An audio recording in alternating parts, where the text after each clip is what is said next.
La rumeur et la manipulation n'ont pas attendu l'avènement du téléphone portable et des réseaux sociaux pour exister, mais ils ont considérablement accentué l'étendue du phénomène de désinformation et la défiance envers les journalistes. Pas vrai, pas vrai, mensonge, mensonge, Faux d'état, mensonge, perroquet. Pour répondre à cette problématique, des services et contenus dédiés au fact-checking se sont développés. La vérification a toujours fait partie du travail journalistique, mais depuis les années 2000, le fact-checking est devenu une rubrique spécifique.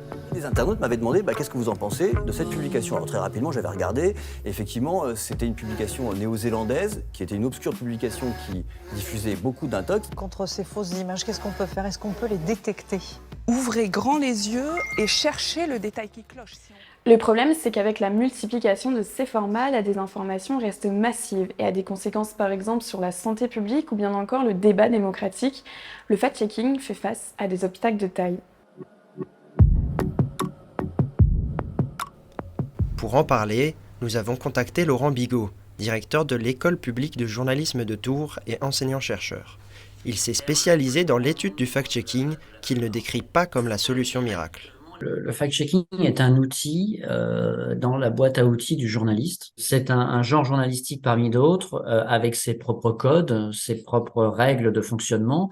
Ses effets sont très peu mesurés et en réalité très compliqués à mesurer. Mais quand on le fait, hélas, on a tendance à relever certains effets très modérés du fact-checking parce que les personnes qui avaient une croyance très fortement ancrée en elles ont quand même beaucoup de mal à s'en départir. La problématique, elle va pas être résolue par le fact-checking. Elle peut, ce qui va compter, c'est un travail général. Les médias peuvent avoir leur part là-dedans, mais c'est pas eux. Ce sera jamais les médias qui vont permettre de venir à bout de la désinformation quand elle circule sur des réseaux sociaux dont l'audience se chiffre en milliards d'utilisateurs. Donc on se dit, Libération fait du fact-checking, oui, mais c'est bien, mais enfin bon, en face, c'est Facebook en fait.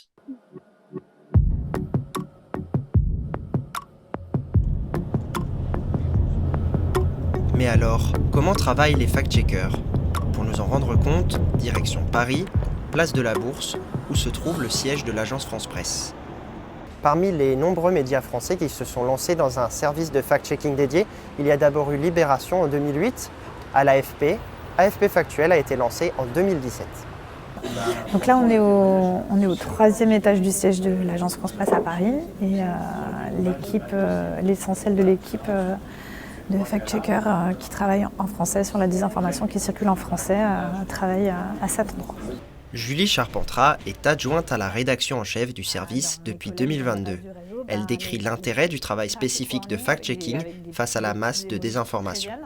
Alors notre système de veille et de monitoring suppose de longues heures passées sur effectivement tous les réseaux sociaux. Donc on a des comptes, des listes de comptes, par exemple sur X, où on sait qu'ils sont de fréquents relais de désinformation.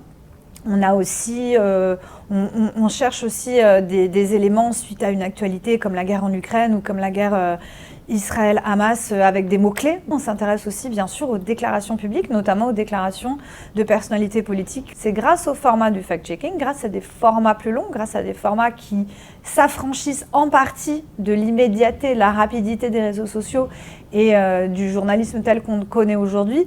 C'est ces formats-là qui nous permettent d'aller plus loin et d'où l'intérêt d'avoir créé un service spécifique. C'est sûr que depuis en particulier 2016 et l'élection présidentielle aux États-Unis et le Brexit, maintenant on sait qu'à peu près chaque échéance électorale dans le monde entier quasiment va faire l'objet d'un flot de désinformation.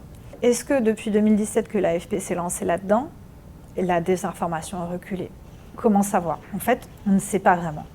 Ce qu'on sait, c'est que si on ne fait rien, la désinformation déferle.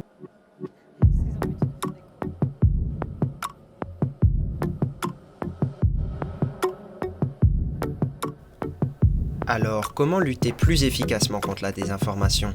Lucie Gomez, enseignante-chercheuse, s'intéresse à la manière d'enseigner l'histoire. Pour elle, il faut davantage faire appel à l'esprit critique. Là où portent mes travaux, la critique du fact-checking, c'est que souvent, médias, on va s'arrêter à certifier l'information ou à l'invalider. Et le problème en s'arrêtant à cette étape-là, c'est qu'on ne s'adresse que aux auditeurs ou aux lecteurs qui font déjà confiance à ce média. Quand Donald Trump dit que tous les Mexicains sont des violeurs, c'est assez facile pour les médias de le fact-checker et d'expliquer que non, tous les Mexicains ne sont pas des violeurs. Par contre, si on s'arrête à fact-checker ça, les personnes qui sont contre les hispaniques vont pas changer d'avis. Le problème, c'est qu'aujourd'hui, la plupart des médias ont développé des organes de fact-checking qui sont très courts pour fact-checker au plus vite. Et en réduisant ce timing-là, finalement, on perd de l'info. Alors, il y a même des dérives où les médias fact-check en direct ce qui est vrai et ce qui est faux. Ce qui peut être intéressant, mais qui n'est pas suffisant pour avoir une réflexion critique. Dès qu'un être humain se met à dire quelque chose, il faut interroger ce que cet être humain dit et pourquoi il le dit.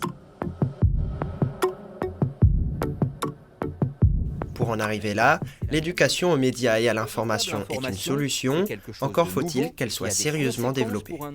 Il y a peut-être tout un travail à faire qui passait par qui peut passer par des cours d'histoire, par des cours d'éducation civique, etc. Bien entendu, mais enfin qui ne peut pas faire l'économie. Et il faudrait vraiment arrêter avec ça. Qui ne peut pas faire l'économie d'un travail en profondeur sur ce domaine informationnel qui est la clé de la vie citoyenne.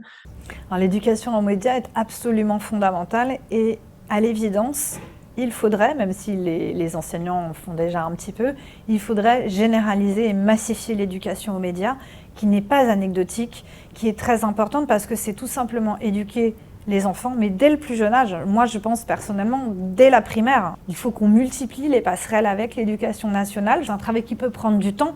C'est apprendre aux gens les sources fiables, comment bien s'informer. On a pris beaucoup de retard, mais il ne faut jamais désespérer.